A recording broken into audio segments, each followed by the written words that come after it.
Assalamu alaikum wa rahmatullahi wa barakatuh.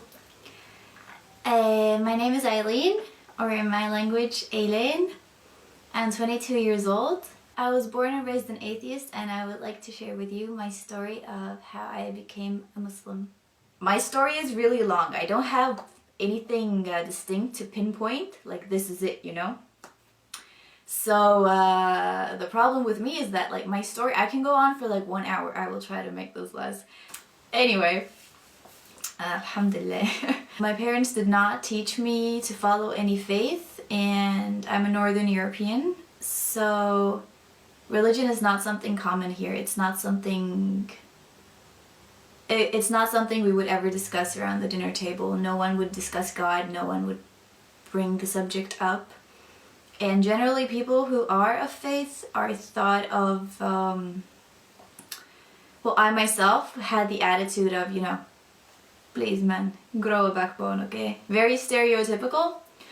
So going back many years, alhamdulillah, soon I will be 3 years old, inshallah, so meaning that I converted to Islam approximately 3 years ago. Like in my mind, I never thought religious people equal normal people, which is very shallow and very embarrassing to say, but that is how I thought. And I find that it's comforting to other people who are, you know, investigating Islam or who want to understand you, if they can relate to you. And I honestly believe that I am very relatable, you know, inshallah. As soon as I discovered that my friends, my foreign friends, they were religious, I was like, whoa. You know, like, they were normal people, they were religious, not necessarily Muslims, but, you know, as Christians as well. And even though I saw from being friends with them that they are normal people, I still thought religion is something, you know, taboo. Like they're crazy people. I didn't put the two in one, which is very strange.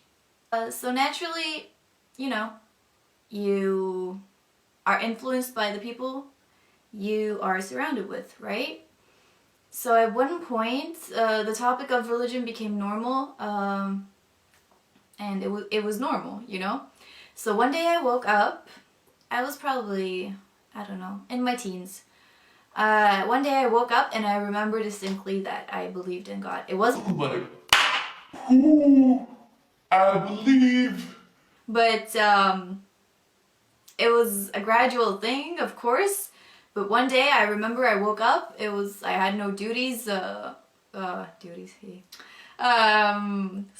I was just like laying in my room and I was thinking and I was like, yeah, I believe in a greater existence. But at that point, that was it for me. I believed in a God, and the faith had entered my heart, so to say. Like, you know, we are taught that it is engraved in our hearts anyway, but that's when I acknowledged it. That's when I acknowledged it. But that was it for me. I was like, okay, I believe in God, but there are so many religions out there in the world, and I'm just like little small Eileen from a tiny country, you know, not even that smart, you know, like how am I to distinguish what is right or which one is right? And God forbid, what if I choose the wrong religion, so to say, like then what? So there was a period in my life I was like, okay, you know, I believe in God, I believe in a higher power, but that's enough. Like God knows that I believe in Him, and that's sufficient. He knows, He sees my heart, He is, you know, all-knowing. That's enough, He knows.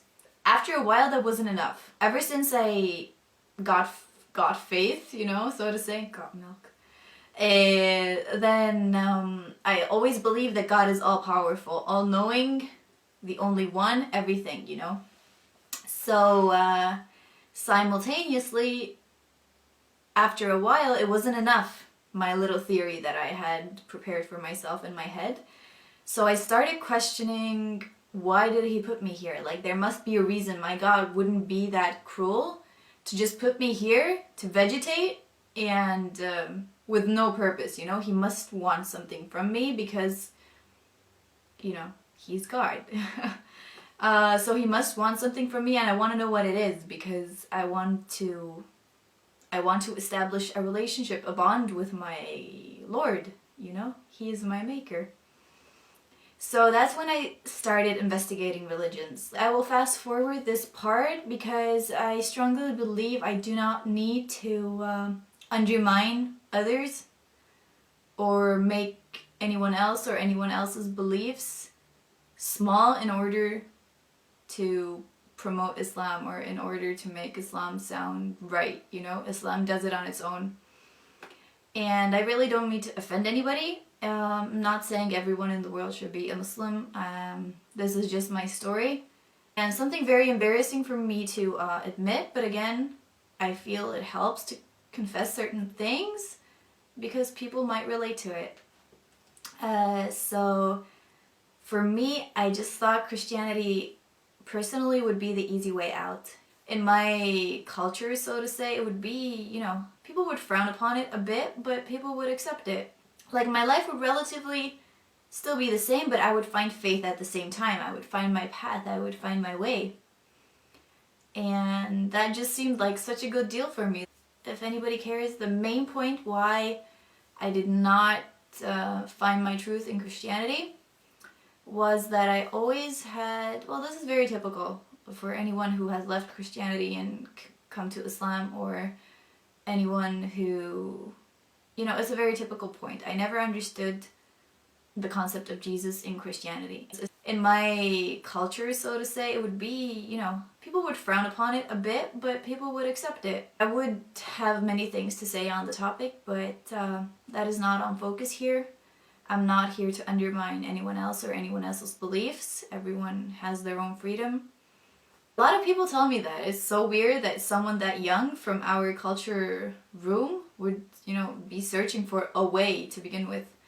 But I never drank, I never smoke, which are the things that are really easy for me being a Muslim. Like, I know a lot of Westerners, this is something they have to give up, or clubbing or stuff like that. I never did it. I wasn't an outcast or anything, but I didn't also necessarily fit in because I didn't do these things, and this is the norm, unfortunately. Not just in the West, you know. In my country, there is, well, we are like 1 million people, and the amount of Muslims is like a million times less than that. So the community and the amount of Muslims is really small. And at the time, we didn't even have a mosque. We still don't, but there, you know, there's a cultural center, which, you know, alhamdulillah. So anyway, there was this little apartment that served the purpose of a mosque. People would gather there, study there, and pray there. But no, so like that is the place I went to. I remember my mom was really freaked out, you know, like I asked her to drive me there, and people were going in with hijabs and everything, and she's like, whoa. And even me, I was intimidated at the time. I was like, whoa, wasabi. So I went in, and it was a positive and a negative experience at the same time, because I couldn't get information in my mother tongue, nor in English. English is not my mother tongue, by the way. And all the information was only available in Russian, and I didn't understand anything, so I basically came back clueless. Although they did ask me to put on the hijab, which was my first time, I had very mixed emotions about it because I wasn't ready to accept Islam or anything yet. Islam was not an option for me. I didn't think of it as an option, not something to be considered, you know. They're crazy. So I got like material about Islam in my mother tongue. They were just printed out pages. There wasn't like books or anything at the time being yet. So I took those home with me, and I hid them under my bed. You know, I didn't want to freak out my mom that I'm reading about Islam now. So I hid them under my bed. Not hid, but you know. And at the time being, I was still in school, and I had a lot of schoolwork to do, and this is one of the things which I think a lot of people do, and I did it as well. I had the mentality that I'm busy right now, I will study it later, which I want to take a moment to, you know, put on everyone's heart that you might not have tomorrow. So please, whatever it is in your life that you strongly want to do and intend to do, then do it now. Trust me on that.